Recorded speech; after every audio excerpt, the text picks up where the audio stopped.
നമ്മുടെ ജീവിതം ഫലസന്ദായകമാകണമെന്ന് ആഗ്രഹിക്കുന്നവരാണ് നമ്മളെല്ലാവരും. നമ്മുടെ ജീവിതം നശിച്ച് നാരായണക്കല്ലെടുക്കണമെന്ന് ആരെങ്കിലും ആഗ്രഹിക്കും? ജീവിതം ഫലസന്ദായകമാകണം. നമ്മളൊരു വീട് വെച്ചാൽ അതിനകത്ത് കിടക്കുമ്പം ഒരു സുഖം ഉണ്ടാകണം. നമ്മൾ ആഗ്രഹിക്കുന്നവരാ.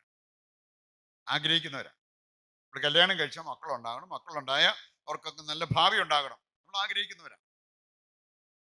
അപ്പൊ അതുകൊണ്ട് തന്നെ ജീവിതം ഫലസന്ദായകമാകണമെങ്കിൽ, ഫലമണിഞ്ഞു നിൽക്കുന്ന ഒരു ജീവിതമായിട്ട് നമ്മുടെ ജീവിതം മാറണമെങ്കിൽ അതിലേറ്റവും പ്രധാനപ്പെട്ട ഒരു കാര്യം സഭ നമ്മെ പഠിപ്പിക്കുന്നുണ്ട്.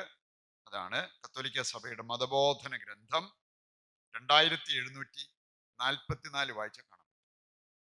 മതബോധന ഗ്രന്ഥം, catechism of the Catholic church, 2744. അവിടെ പറഞ്ഞിരിക്കുന്നത്, ജീവിതം ഫലദായകമാകാൻ നമുക്ക് ഏറ്റവും ആവശ്യമായിട്ടുള്ളതാണ് പ്രാർത്ഥനാ ജീവിതം. പ്രാർത്ഥന നമ്മളിന്ന് അതുകൊണ്ടാ ഞാൻ പറഞ്ഞേ, ചങ്ക് പൊട്ടി തലയും കുത്തി മറിഞ്ഞു കിടന്ന് നമ്മൾ ഒരുപാട് രാവും പകലും അധ്വാനിച്ചാലും പ്രാർത്ഥനയില്ലാത്തവരുടെ ജീവിതത്തിൽ ഇതിനനുസരിച്ചുള്ള ഒരു റിസൾട്ട് ഒന്നും കണ്ടെന്ന് വരില്ല. ഒരു സമ്പത്ത് ഉണ്ടാക്കിയാലും നമുക്ക് സന്തോഷവും സമാധാനവും ഒന്നും ഉണ്ടാവണമെന്നില്ല. പ്രാർത്ഥന നമുക്ക് ഏറ്റവും ആവശ്യമായിട്ടുള്ളൊരു കാര്യമാണ് ജീവിതം ഫലസന്ദായകമാകാൻ. ഈ ഒരു പാരഗ്രാഫ് കത്തോലിക്ക സഭയുടെ മതബോധന ഗ്രന്ഥത്തിൽ നിന്ന് വായിച്ചാൽ ചില കാര്യങ്ങൾ അവിടെ പറഞ്ഞിരിക്കുന്നത്, പ്രാർത്ഥന ഒരു നിർണായക ആവശ്യമാണ്. ഇംഗ്ലീഷിൽ പറഞ്ഞാൽ കുറച്ചുകൂടെ മനസ്സിലാക്കാൻ കുറച്ചുകൂടെ അക്യൂട്ടാണ്, അല്ലെങ്കിൽ കൃത്യതയോടെ നമുക്ക് മനസ്സിലാക്കാൻ പറ്റും. വൈറ്റൽ നെസസിറ്റി എന്നാ പറഞ്ഞിരിക്കുന്നത്. Vital necessity. നിങ്ങൾ ഇച്ചിരി നേരം വായടച്ചിട്ട് മൂക്കൂടെ അടച്ചു പിടിച്ച് നോക്കിയേ. കുറച്ച് കഴിയുമ്പോൾ എങ്ങനെ ഇരിക്കും? ശ്വാസം കിട്ടാതെ വന്ന് എങ്ങനെ ഇരിക്കും? എത്ര ഉറക്കം വരുന്നവരാണേലും അങ്ങനെ ഒന്നും ചെയ്യുന്നു കേട്ടോ. വാ തുറക്കരുത്, വേറെ എങ്ങൂടെ കാറ്റ് അകത്തോട്ട് കയറരുത്. മൂക്കങ്ങ് ശരിക്കും പിടിച്ചോണ്ടിരുന്നാൽ മതി. ഉറക്കം പോവും, സകലതും പോവും. എന്നോട് എത്രയോ പേര് പറഞ്ഞു, എൻ്റെ വെച്ചാൽ ഞാൻ വിചാരിച്ചു മരിക്കാൻ പോവാന്ന് കേട്ടോ, കാരണം ശ്വാസം കിട്ടുന്നില്ല. നമുക്ക് ഈ ഓക്സിജൻ വൈറ്റൽ നെസസിറ്റി. അറിയാലോ, കോവിഡും കാര്യങ്ങളൊക്കെ വന്നപ്പോഴത്തേക്കും ചിലയിടത്ത് വലിയ പ്രശ്നമായിരുന്നു. ഈ ശ്വാസം മുട്ടൽ വരുന്നവർക്ക് ഓക്സിജൻ കൊടുക്കാനായിട്ട് അതില്ലാതെ വന്നപ്പോൾ എന്തെല്ലാം ബഹളമായിരുന്നു. സഭ നമ്മെ പഠിപ്പിക്കുന്ന ഒരു കാര്യം വൈറ്റൽ നെസസിറ്റി ആയിട്ട് നമ്മൾ കാണുന്നതാണ് പ്രാർത്ഥന. വർഷങ്ങളായിട്ട് പ്രാർത്ഥിക്കാതിരുന്നിട്ടും ഈ ശ്വാസം മുട്ടി മരിച്ചു പോയതുപോലെ എങ്ങനെ മരണമൊന്നും വന്നിട്ടില്ല. പക്ഷേ ആത്മീയ മരണം ഉറപ്പാണ്. ഓക്സിജൻ കിട്ടാൻ നമുക്ക് ശാരീരിക മരണം സംഭവിക്കുമെങ്കിൽ പ്രാർത്ഥനയില്ലാത്തവർക്ക് ആത്മീയ മരണം ഉറപ്പാണ്. അപ്പൊ എത്ര കാലമായിട്ട് നമ്മൾ മരിച്ചിരിക്കുന്നവരാണെന്നുള്ളത് വേണേ മനസ്സിലാക്കാൻ പറ്റും. വൈറ്റൽ നെസസിറ്റി അതാ പറഞ്ഞിരിക്കുന്നത്. പ്രധാനമായ ഒരു ഘടകം, മനുഷ്യന്റെ ജീവിത വിജയത്തിന് പ്രധാനമായ ഒരു ഘടകമാണ് പ്രാർത്ഥന. മറ്റൊരു കാര്യം കൂടി അവിടെ പറഞ്ഞിട്ടുണ്ട്. സഭ നമ്മളെ പഠിപ്പിക്കുകയാണ്, പ്രാർത്ഥനയ്ക്ക് തുല്യമായി മറ്റൊന്നില്ല. പ്രാർത്ഥനയ്ക്ക് പകരമായും മറ്റൊന്നില്ല. ചിലർ പറയണത്, ഞാൻ പ്രാർത്ഥിക്കാറൊന്നുമില്ല, പക്ഷെ ഞാൻ ഒരുപാട് ചാരിറ്റി കൊടുക്കാറുണ്ട്. ആര് പറഞ്ഞ അതിന്റെ പേര് സ്വർഗത്തിൽ പോകുന്നു?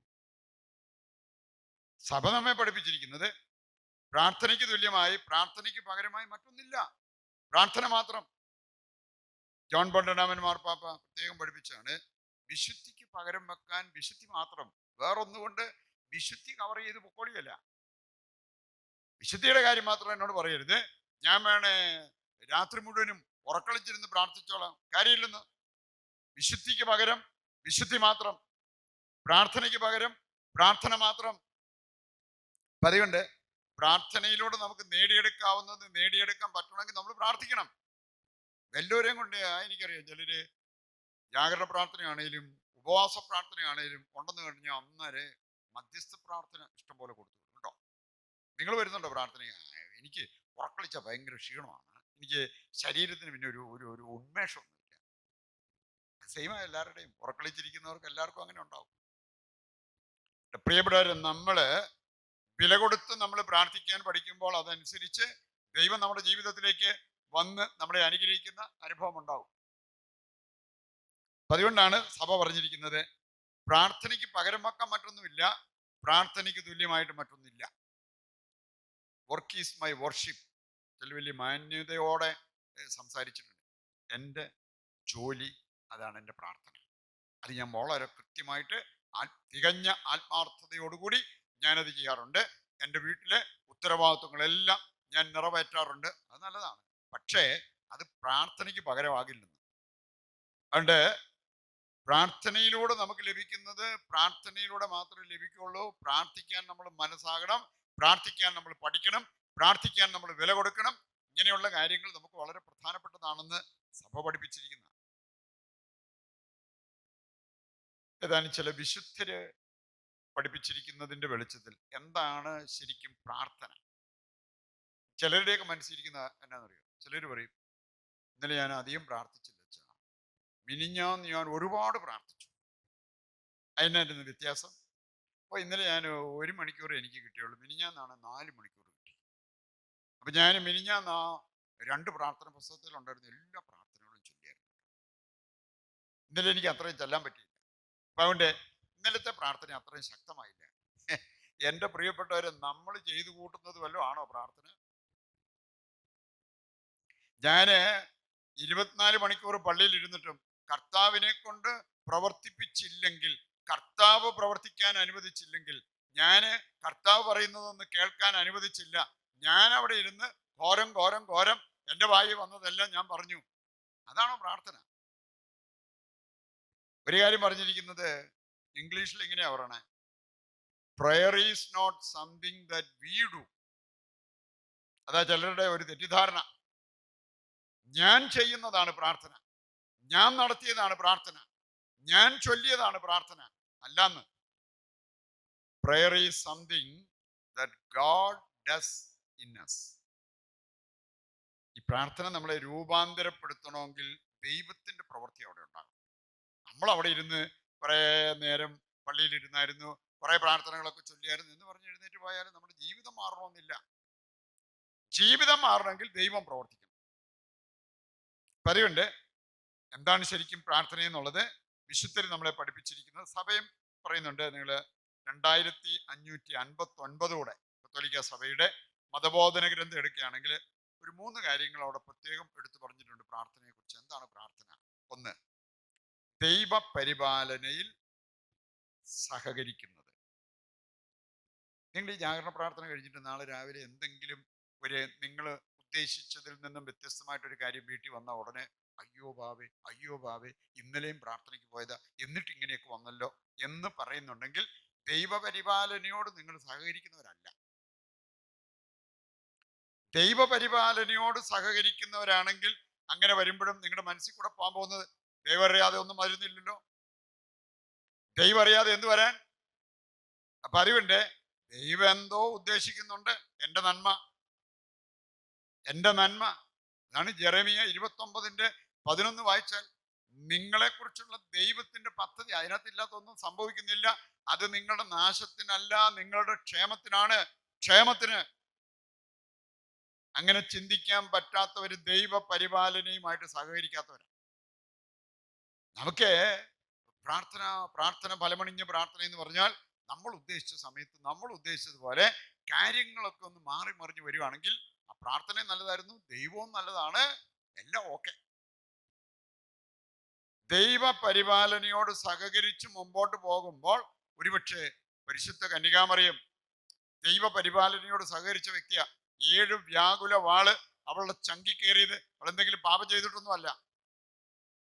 അവരുടെ കുടുംബാംഗങ്ങളോ പൂർവികരുമായിട്ട് ചില പാപം ചെയ്തതിന്റെ പരിണിത ഫലമായിട്ട് കിട്ടിയ ശിക്ഷയല്ല പരിശുദ്ധ കന്യകാമറിയത്തിന്റെ വ്യാകുലങ്ങള്. ദൈവപരിപാലനയിൽ ശരണപ്പെട്ട് ജീവിതം മുമ്പോട്ട് നയിക്കാൻ തയ്യാറായപ്പോൾ അതിന്റെ ഭാഗമായിട്ട് കിട്ടിയ കാര്യങ്ങളാണ്. യേശുക്രിസ്തുവിന്റെ ജീവിതത്തിലേക്ക് നോക്കി, ആരെല്ലാം എങ്ങനെയെല്ലാം നോക്കി അവനെ ഒന്ന് കൊടുക്കാൻ, ആരെല്ലാം എങ്ങനെയെല്ലാം നോക്കി അവനിലൊരു പാപം കണ്ടുപിടിക്കാൻ ആർക്കെങ്കിലും കണ്ടുപിടിക്കാൻ പറ്റിയോ? പാപം അതിന്റെ ഒരു അംശം പോലും ഇല്ലാതിരുന്ന യേശുക്രിസ്തു പരിശുദ്ധ കന്യാമറിയത്തിന്റെ മടി കിടന്നപ്പോൾ അവന്റെ ഷേപ്പ് എന്തായിരുന്നു? കണ്ടാൽ പോലും തിരിച്ചറിയാൻ അത്ര അടുത്തറിയാവുന്ന വ്യക്തികൾ നോക്കിയാൽ പോലും യേശുവായിരുന്നെന്ന് പറയാൻ പറ്റാത്ത വിധം അവന്റെ ഷേപ്പ് മാറിയിരുന്നു. എന്റെ പ്രിയപ്പെട്ടവരെ, ദൈവ പരിപാലനയോട് നമ്മൾ സഹകരിക്കുന്നവരായിട്ട് മാറണം. അങ്ങനെയുള്ളവര് നിങ്ങൾ ഒരുപാട് മണിക്കൂർ പ്രാർത്ഥിക്കണമെന്നൊന്നുമില്ല. ശരിക്കും ചങ്കിന്ന് വരുന്ന ഒരു വിളി, ദൈവമേ എന്നുള്ളൊരു വിളി, അതിന് കൂടുതൽ ഫലം ഉണ്ടാവും.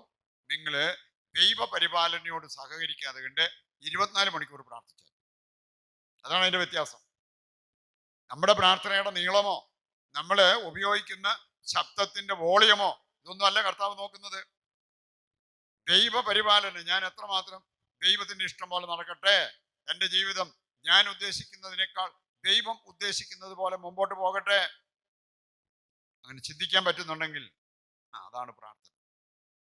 രണ്ടാമതൊരു കാര്യം കൂടി സഭ നമ്മളെ പഠിപ്പിക്കുന്നുണ്ട്. ദൈവത്തിന്റെ വിളിക്ക് പ്രത്യുത്തരം നൽകുന്നവരാണ് പ്രാർത്ഥിക്കുന്നത്. അത് ഞാൻ ഓർത്തിട്ടുണ്ട്. ഈ വചനം കേൾക്കുന്നവരെല്ലാം അതിനനുസരിച്ച് ഒരു പ്രത്യുത്തരം നൽകുകയാണെങ്കിൽ ഒരുപാട് ധ്യാനം നടത്തേണ്ട കാര്യം വരികയില്ല. ഇപ്പൊ ചിലര് ഒരു ധ്യാനം കഴിഞ്ഞിട്ട് അടുത്ത ആഴ്ച തന്നെ, അടുത്ത മാസം തന്നെ വിളിക്കുക, ഞാൻ പിന്നെയും പുറകോട്ട് പോയച്ചാ ഇനി ഒരു ധ്യാനം കൂടെ കൂടിയേക്കാം. നമ്മൾ കുറെ വചനം കേട്ടുപോയാൽ പോരാ. ദൈവം എന്താണ് നമ്മളെ കുറിച്ച് ആഗ്രഹിക്കുന്നത് എന്ന് അറിഞ്ഞു പോയാൽ പോരാ. പ്രത്യുത്തരം, റെസ്പോണ്ടിങ്. വചനം കേട്ടുകൊണ്ടിരിക്കുമ്പോൾ തന്നെ എനിക്കറിയാം, അവര് പ്രത്യേകമായിട്ട് അവര് ആരാധന വരട്ടെ, കൗൺസിലിംഗ് വരട്ടെ, അപ്പം ഞാൻ പ്രത്യുത്തരം നൽകാം എന്നല്ല ചിന്തിക്കുന്നത്. വചനം കേട്ടുകൊണ്ടിരിക്കുമ്പോൾ തന്നെ അവര് ആ വചനത്തിന് പ്രത്യുത്തരം നൽകി. നമ്മളിപ്പോ ഒരു കള്ളത്തരത്തെ കുറിച്ച്, അതിൻ്റെ ദൂഷ്യവശങ്ങളെ കുറിച്ച് ദൈവവചനത്തിൽ കേൾക്കുമ്പോൾ പ്രത്യുത്തരം നൽകുന്നവര് എന്താ ചിന്തിക്കുന്നത് അറിയാമോ? ഇനി ഒരു കള്ളത്തരത്തിന് ഞാനില്ല. അങ്ങനെയാണ് റെസ്പോണ്ട് ചെയ്യേണ്ടത്. അപ്പൊ അതുകൊണ്ട് ഇവിടെ പറഞ്ഞിരിക്കുകയാണ്, ദൈവത്തിന്റെ വിളിക്ക് പ്രത്യുത്തരം നൽകുന്നവരായിട്ട് മാറണം. Responding positively to the call of God. മൂന്നാമതൊരു കാര്യം കൂടി പറഞ്ഞിട്ടുണ്ട്. പ്രാർത്ഥനയാകുന്നത് ആ പ്രാർത്ഥന നമ്മളെ രൂപാന്തരപ്പെടുത്തുമ്പോഴാണ്. Transforming prayer. രൂപാന്തരപ്പെടുത്തുമ്പോൾ, വചനം കേൾക്കുമ്പോൾ ആ വചനം അങ്ങ് കേട്ടിട്ട് ആ വചനം ഉള്ളിലേക്ക് എടുക്കുമ്പോഴാണ് രൂപാന്തരപ്പെടുക. വചനം കേട്ടോണ്ടിരിക്കുമ്പോൾ നിങ്ങൾ ഉറങ്ങുവാണേലോ, എഴുന്നേക്കുമ്പോൾ ചത്ത മീൻ്റെ കണ്ണ് പോലെ നിങ്ങളുടെ കണ്ണിരിക്കുന്ന കാണാൻ പറ്റും. കാരണം എന്നാ, നമ്മള് ഉണർന്നിരുന്ന് പ്രാർത്ഥിക്കേണ്ട സമയത്ത് നമ്മൾ ഉറങ്ങും. രൂപാന്തരപ്പെടുത്തുന്ന പ്രാർത്ഥന ഉറങ്ങിയിരിക്കുന്നവരിൽ എങ്ങനെ അത് സംഭവിക്കും? അതിന്റെ ഇഫക്റ്റ് പ്രിയപ്പെട്ടവർ, നമ്മൾ ഈ സന്ധ്യാപ്രാർത്ഥനയുടെ സമയത്താണെങ്കിലും നമ്മൾ അങ്ങേയറ്റം പരിശ്രമിക്കണം ഉണർന്നിരുന്ന് പ്രാർത്ഥിക്കാൻ. അങ്ങനെ ദൈവം നമ്മളെ വിളിക്കുമ്പോൾ ആ വിളിക്ക് പ്രത്യുത്തരം നൽകി മുമ്പോട്ട് പോകാനായിട്ട് നമുക്ക് സാധിക്കണം. ജോൺ പോൾ രണ്ടാമൻ മാർപ്പാപ്പ അദ്ദേഹം സൂചിപ്പിച്ച ഒരു കാര്യമുണ്ട് പ്രാർത്ഥനയെ കുറിച്ച്. അതൊക്കെയാണോ നമ്മുടെ പ്രാർത്ഥന വഴി നടക്കുന്നത് നമ്മൾ തിരിച്ചറിയണം. He said, prayer transforms. Prayer transforms. ശരിക്കും പ്രാർത്ഥിച്ചാൽ നിങ്ങളുടെ ജീവിതം പ്രാർത്ഥനയിലൂടെ രൂപപ്പെടും. രൂപപ്പെട്ടില്ലെങ്കിൽ നമ്മൾ ശരിക്കും പ്രാർത്ഥിക്കേണ്ട പോലെ പ്രാർത്ഥിച്ചില്ലെന്നുള്ളതാണ്. ഇനി ഒറ്റയടിക്ക് എൻ്റെ പ്രിയപ്പെട്ടവരെ കംപ്ലീറ്റ് ഒരു മാറ്റം വരണമെന്നൊന്നുമില്ല. ഒരു പ്രാർത്ഥന ഇല്ലാതിരുന്നവര് ഒറ്റയടിക്ക് ഇപ്പൊ ഭയങ്കരമായിട്ട് 1 മണിക്കൂർ പ്രാർത്ഥിക്കുന്നവര് നടക്കണമെന്നില്ല. ഞാൻ സാധാരണ ധ്യാനം കൂടുന്നവരോട് പറയാറുണ്ട്, ഇത് കൂടുതലാണോ? ഒരു 10 മിനിറ്റ് നിങ്ങൾ വ്യക്തിപരമായിട്ട് പ്രാർത്ഥിക്കാവോ? വേണേ 10 ദിവസം കഴിയുമ്പോൾ അരമണിക്കൂർ പ്രാർത്ഥിക്കുന്നവരായിട്ട് നിങ്ങളങ്ങ് മാറിക്കും. ശരിക്കും നമ്മൾ പ്രാർത്ഥിക്കുകയാണെങ്കിൽ ആ പ്രാർത്ഥന നമ്മുടെ ജീവിതത്തെ രൂപാന്തരപ്പെടുത്തിക്കൊണ്ടിരിക്കും. അങ്ങനെ രൂപാന്തരപ്പെടുത്തുന്നതാണ് ശരിക്കുള്ള പ്രാർത്ഥന. അല്ലാത്തൊക്കെ നമ്മൾ കുറെ പ്രാർത്ഥന ചൊല്ലിയെന്ന് വരുത്താൻ, ഞാനും പ്രാർത്ഥനയ്ക്ക് ഉണ്ടായിരുന്നു കേട്ടോ, ജപമാലയിൽ അവിടെ ഉണ്ടായിരുന്നു കേട്ടോ എന്നൊക്കെ വരുത്താൻ വേണ്ടി അവിടെ ഇരുന്ന് പറയാൻ അതിന്റെ ബാക്കിയൊക്കെ ചൊല്ലുന്നുണ്ടായിരിക്കും. ചൊല്ലുന്നതിലല്ല, രൂപാന്തരപ്പെടണം പ്രാർത്ഥനയിലൂടെ. വിശുദ്ധ അമ്മത്രേസ്യ പഠിപ്പിച്ച മനോഹരമായ ഒരു കാര്യം കേട്ടോ. വിശുദ്ധ അമ്മത്രേസ്യ പറഞ്ഞത്, പ്രാർത്ഥന സ്നേഹത്തിന്റെ ഒരു പ്രവൃത്തിയാണ്, അതിന് വാക്കുകളുടെ ആവശ്യമില്ല. ചിലര് മിണ്ടാതിരിക്കുകയാണ്, അന്നേരം ഉറങ്ങിപ്പോകും കേട്ടോ. അപ്പൊ അവർക്ക് എങ്ങനെ ഈ പ്രാർത്ഥന നടത്താൻ പറ്റുമെന്ന് ആരും ഓർത്തു. വാക്കുകൾ വേണ്ട, ശരിക്കുള്ള പ്രാർത്ഥനയ്ക്ക് വാക്കുകൾ വേണ്ട. പ്രാർത്ഥന സ്നേഹത്തിന്റെ ഒരു പ്രവൃത്തി. ഇവിടെ നമ്മുടെ വചന ശ്രവണം, നമ്മുടെ പ്രാർത്ഥനകള്, നമ്മുടെ ബലിയർപ്പണങ്ങള്, അങ്ങനെയുള്ള കാര്യങ്ങളെല്ലാം ഈ സ്നേഹത്തിൽ നമ്മളെ വളർത്തുന്നില്ലെങ്കിൽ നമ്മൾ പ്രാർത്ഥിക്കുന്നവരാകുന്നില്ല. സ്നേഹത്തിന്റെ പ്രവൃത്തി, അതാണ് ശരിക്കുള്ള പ്രാർത്ഥന. അതാണ് ഈ വിശുദ്ധ പറഞ്ഞത്. അതുകൊണ്ടാണ് 1 സാമുവേൽ 1:15 വായിച്ചാൽ, 1 സാമുവേൽ 1:15 അവിടെ നമ്മൾ കാണുന്നത് ഹന്നായുടെ ഒരു പ്രാർത്ഥനയാണ്. അവിടെ ഹന്ന യേശുവെ നന്ദി, യേശുവെ സ്തുതി, ഹാലേലൂയ ഹാലേലൂയ. പിന്നെ നമുക്ക് ഭാഷാപരത്തില് പ്രാർത്ഥിക്കുന്നത് വല്ലതും ഉണ്ടായിരുന്നു? എന്തെങ്കിലും ഒരു വാക്ക്? ഒന്നുമില്ലായിരുന്നു. കർത്താവേ ലോകത്തോട് കരുണയായിരിക്കണമേ, ഹന്ന പറഞ്ഞു, ഒന്നുമില്ല.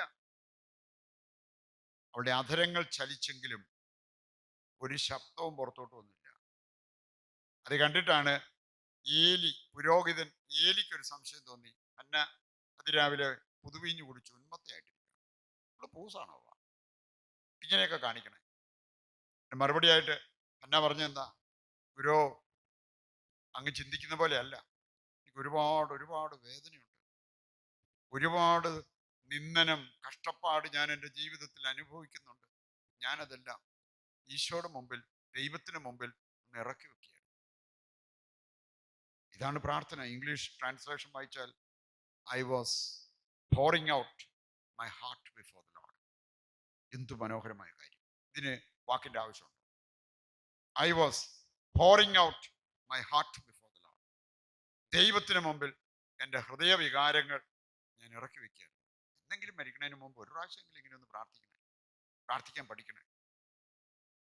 മറ്റേ കുറെ വാക്കുകൾ ഉപയോഗിച്ചുള്ള പ്രാർത്ഥന നടന്നോട്ടെ, പക്ഷെ എന്തെങ്കിലും, കാരണം ഇങ്ങനെ പ്രാർത്ഥിക്കാൻ പറ്റുമെന്ന്. അതുകൊണ്ടാണ് ഹന്ന പറഞ്ഞത്, ഞാൻ എൻ്റെ ഹൃദയവികാരങ്ങൾ, എൻ്റെ ഹൃദയം എൻ്റെ ദൈവത്തിന് മുമ്പിൽ ഇറക്കി വെക്കുകയായിരുന്നു, തുറന്നു കാണിക്കുകയായിരുന്നു. ഇത്രയും ചെയ്താൽ മതി, അത് മനോഹരമായ ഒരു പ്രാർത്ഥനയായി മാറും. വിശുദ്ധ ജോൺ ക്രിസോസ്റ്റം അദ്ദേഹം പറയുന്നത് മനോഹരമായ ഒരു കാര്യം. വിശുദ്ധ ജോൺ ക്രിസോസ്റ്റം അദ്ദേഹം പറയുന്നത് എന്താണെന്നറിയോ? ആയിരക്കണക്കിന് അനുഗ്രഹങ്ങളുടെ വേരും ഉറവയും മാതാവുമാണ് പ്രാർത്ഥന. എൻ്റെ അമ്മ, ആയിരക്കണക്കിന്. ചിലരുടെ പരാതി, ഞാൻ 3 വർഷമായി പ്രാർത്ഥിച്ചിട്ട് ഒരു കാര്യത്തിന് വേണ്ടി പ്രാർത്ഥിച്ച, ഇത് ഒരനക്കോ ഇതുവരെ വന്നിട്ടില്ല. ശരിക്കുള്ള പ്രാർത്ഥനയുടെ റിസൾട്ട് ഇവിടെ വിശുദ്ധം പറയാണ്, ആയിരക്കണക്കിന് അനുഗ്രഹങ്ങൾ നമ്മുടെ ജീവിതത്തിലേക്ക് വരും. കാരണം അതിനുള്ള വേരും ഉറവയും മാതാവുമാണ് പ്രാർത്ഥന. ശരിക്കും നമ്മൾ പ്രാർത്ഥിച്ച ഇതൊക്കെ സംഭവിക്കാതിരിക്കാൻ പറ്റും? അവിടെ പ്രിയപ്പെട്ടവരെ, നമ്മുടെ പ്രാർത്ഥന ദൈവം ആഗ്രഹിക്കുന്നത് പോലെയും നാം പ്രാർത്ഥിക്കേണ്ടതുപോലെ പ്രാർത്ഥിക്കാൻ നമ്മൾ പഠിക്കണം. അതാണ് ഈ വിശുദ്ധരൊക്കെ നമ്മളോട് പറയണത്. വിശുദ്ധ കൊച്ചുത്രേസ്യ പറയണത് മനോഹരമായൊരു കാര്യം കേട്ടോ, അവരുടെ പ്രാർത്ഥന. അയ്യോ, അങ്ങനെയൊക്കെ നമുക്കൊന്ന് ചെയ്യാൻ പറ്റാൻ ആഗ്രഹിക്കുമെങ്കിലും ചെയ്യുക. വിശുദ്ധ കൊച്ചുത്രേസ്യ അവർ പറഞ്ഞ എങ്ങനെയാണെന്നറിയോ? എനിക്ക് പ്രാർത്ഥന എന്നത് ദൈവത്തിലേക്കുള്ള ഹൃദയത്തിൻ്റെ കുതിപ്പാണ്. കുതിപ്പ് പോയിട്ട് മരവിപ്പ് കാണുമ്പോഴാണ് ഞാൻ എങ്ങനെയെങ്കിലും നമുക്കൊന്ന് സ്തുതിക്കാം, പ്രാർത്ഥിക്കാം എന്നൊക്കെ പറയണത്. നമുക്കറിയാം, ഹൃദയത്തിന്റെ കുതിപ്പ് പോയിട്ട് അവിടെ മരവിപ്പ. പ്രാർത്ഥനയുടെ സമയത്തും ആത്മീയമായിട്ടുള്ള കാര്യങ്ങൾ ചെയ്യുമ്പോഴൊക്കെ ഈ വിശുദ്ധ അവർ പറയാണ്, എൻ്റെ ഹൃദയത്തിന്റെ കുതിപ്പ്, ദൈവത്തിലേക്കുള്ള കുതിപ്പാണ് പ്രാർത്ഥന. പിന്നെ അവർ പ്രാർത്ഥിക്കുമ്പോൾ അതിൻ്റെതായിട്ടുള്ള ഒരു ബാഹ്യ അടയാളങ്ങൾ ഉണ്ടാവും. വീണ്ടും അതിൻ്റെ തുടർച്ചയായിട്ട് പറഞ്ഞിരിക്കുന്ന ഒരു കാര്യം ഇതാണ്, സ്വർഗത്തിലേക്കുള്ള വെറുമൊരു നോട്ടമാണ് എൻ്റെ പ്രാർത്ഥന. സ്വർഗത്തിലേക്ക് വിശുദ്ധ കുർബാന എഴുന്നള്ളിച്ച് വെച്ച് ആ കുർബാനയിലേക്ക് നോക്കിയിരിക്കാൻ പറഞ്ഞ നമ്മൾ ചിലപ്പോൾ ഒന്ന് നോക്കി പിന്നെ നമുക്ക് നോക്കാൻ തോന്നുന്നില്ല, അല്ലെങ്കിൽ വേറെ എന്തെങ്കിലും വിചാരം വന്ന് പിന്നെ നമ്മൾ കണ്ണടച്ചാലും കണ്ണ് തുറന്നു പിടിച്ചാലും മറ്റെന്തെങ്കിലുമൊക്കെ ആയിരിക്കാം നമ്മുടെ കണ്ണിൽ പെടുക. ഇവിടെ ഈ വിശുദ്ധ പറയാണ്, എനിക്ക് സ്വർഗത്തിലേക്ക് ചുമ്മാ ഒന്ന് നോക്കിയിരുന്നാൽ മതി, അതാണ് എൻ്റെ പ്രാർത്ഥന. ജോൺ മരിയ വിയാനി അദ്ദേഹത്തിന്റെ ഇടവകയിലെ ഒരു ഇടവക അംഗം അദ്ദേഹത്തിന്റെ പ്രാർത്ഥനാ ജീവിതം പങ്കുവെച്ചത് കേട്ടിട്ട് ഈ മനുഷ്യന് ഭയങ്കരമായിട്ടുള്ള അഭിഷേകം ഉണ്ടായി, പ്രചോദനം ഉണ്ടായി. ആ മനുഷ്യൻ പറഞ്ഞ എന്താണെന്നറിയാം, അച്ഛാ എനിക്കൊരുപാട് ക്ലേശങ്ങൾ ദുരിതങ്ങളൊക്കെ ഉണ്ട്, ഞാൻ ഒരു ഉച്ചയോട് അടുക്കുമ്പോഴത്തേക്ക് ഞാൻ കംപ്ലീറ്റ് എക്സോസ്റ്റഡ്, ഇംഗ്ലീഷിൽ അങ്ങനെയാണ് എക്സോസ്റ്റഡ്, എൻ്റെ ശക്തിയെല്ലാം ചോർന്നു പോയ അവസ്ഥ. ഞാൻ നേരെ പള്ളിയിലേക്ക് വരും, സക്രാരിയുടെ മുമ്പിൽ ഇരിക്കും, ആ സക്രാരിയിലേക്ക് നോക്കിയിരിക്കും. എന്നെ നോക്കിയിരിക്കുന്ന ഒരു ദൈവം അതിനകത്ത് ഉണ്ടെന്ന് എനിക്കറിയാം. ഞാൻ ആ ദൈവത്തെ നോക്കിയിരിക്കും. കുറെ കഴിയുമ്പോൾ അച്ഛാ ഒരു ശക്തി എന്നിൽ വന്ന് നിറയും. എനിക്ക് ഇവിടെ കിടന്ന് വല്ല ഒച്ചമ്പോളം വല്ലം വെച്ചോ ഒന്നുമില്ല, വാവിട്ട് കരഞ്ഞോ ഒന്നുമില്ല, സക്രാരിയിലേക്ക് നോക്കിയിരിക്കും. കുറച്ച് കഴിയുമ്പം ഒരു ശക്തി എന്നിൽ വന്ന് നിറയും. എനിക്കത് മതി, ഞാനതുമായിട്ട് വീട്ടിൽ പോകും. പിറ്റേ ദിവസം അതുപോലെ വരും.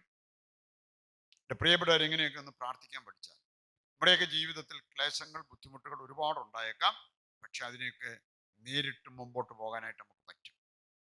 സഹനങ്ങളില്ലാതെ ഒരു ജീവിതം നമ്മൾ ആഗ്രഹിച്ച് അതിനായിട്ട് പ്രാർത്ഥിക്കുന്നത് പ്രായോഗികമല്ല. കാരണം നിങ്ങൾ ആ യെശയ്യാ 43 വായിച്ചാൽ അവിടെ പറഞ്ഞിട്ടുണ്ട്, നീ അഗ്നിയിലൂടെ നടക്കും പക്ഷെ നിനക്ക് പൊള്ളലേൽക്കില്ല, നീ വെള്ളത്തിൽ വീഴും പക്ഷെ വെള്ളം നിന്നെ മുക്കിക്കളയത്തില്ല. ചിലരുടെ കുഴപ്പം എന്നാന്നറിയാം, അവർ പറഞ്ഞു എന്നെ വെള്ളത്തിൽ വീഴിക്കരുത്, വെള്ളത്തിൽ വീഴിച്ചാൽ പിന്നെ ആ തുണിയെല്ലാം എടുത്ത് നമ്മൾ പിന്നെ അത് പിഴിയണം, പിന്നെ ഉണങ്ങാനിടണം, ആ കഷ്ടപ്പാടാണ്. അതൊന്നും വേണ്ട, നീ എന്നെ അങ്ങോട്ട് വെള്ളത്തിൽ വീഴിക്കാതിരുന്നാൽ മതി. കഥാവെ ഞാൻ അഗ്നിയിലൂടെ നടന്നു കഴിഞ്ഞാൽ കാര്യം നമുക്ക് അറിയത്തില്ല, പക്ഷെ എന്നെങ്കിലൊക്കെ ഇപ്പം രോഗമാണേലും ഭംഗിപ്പോയി കഴിഞ്ഞാൽ അതൊക്കെ പിന്നെ മോശമല്ല, അതുകൊണ്ട് അതൊന്നും വേണ്ട. പ്രായോഗികമായിട്ട് നമ്മൾ ചിന്തിക്കണം. പ്രാർത്ഥിക്കുന്നവര് പ്രായോഗികമായിട്ട് ചിന്തിച്ച് പ്രാർത്ഥിക്കണം. ദൈവം വാഗ്ദാനം ചെയ്തിരിക്കുന്നത് അങ്ങനത്തെ ഒരു സുഖജീവിതം അല്ല. ദൈവം വാഗ്ദാനം ചെയ്തിരിക്കുന്നത് നിന്റെ ജീവിതത്തിൽ എന്തെല്ലാം പ്രതികൂല സാഹചര്യങ്ങൾ വന്നാലും ഞാൻ നിന്റെ കൂടെ ഉണ്ടാവും. അതുകൊണ്ട് അഗ്നി നിന്നെ ദഹിപ്പിക്കത്തില്ല, വെള്ളം നിന്നെ മുക്കിക്കളയത്തില്ല. അങ്ങനെ ഒരു ജീവിതം ആഗ്രഹിച്ച് പ്രാർത്ഥിച്ച് മുമ്പോട്ട് പോവുകയാണെങ്കിൽ എൻ്റെ പ്രിയപ്പെട്ടവർ, നമ്മളാരും ഒരിക്കലും നിരാശപ്പെടേണ്ടി വരില്ല. നമ്മളാരും ഒരിക്കലും ദൈവത്തെ കുറ്റപ്പെടുത്തേണ്ടി വരില്ല. മറ്റുള്ളവരുടെ മേൽ പഴിചാരി ജീവിക്കേണ്ടി വരത്തില്ല. ദൈവം എൻ്റെ ജീവിതത്തിൽ അനുവദിക്കുന്നത് എൻ്റെ നന്മയ്ക്ക് വേണ്ടിയാണ്, എൻ്റെ നന്മയ്ക്ക് വേണ്ടി. ഞാൻ കാണാത്ത നന്മ എൻ്റെ ദൈവം കണ്ടിട്ടുണ്ട്, അതുകൊണ്ട് അത് സംഭവിക്കട്ടെ. അങ്ങനെ ചിന്തിച്ച് മുമ്പോട്ട് പോകാൻ പറ്റും.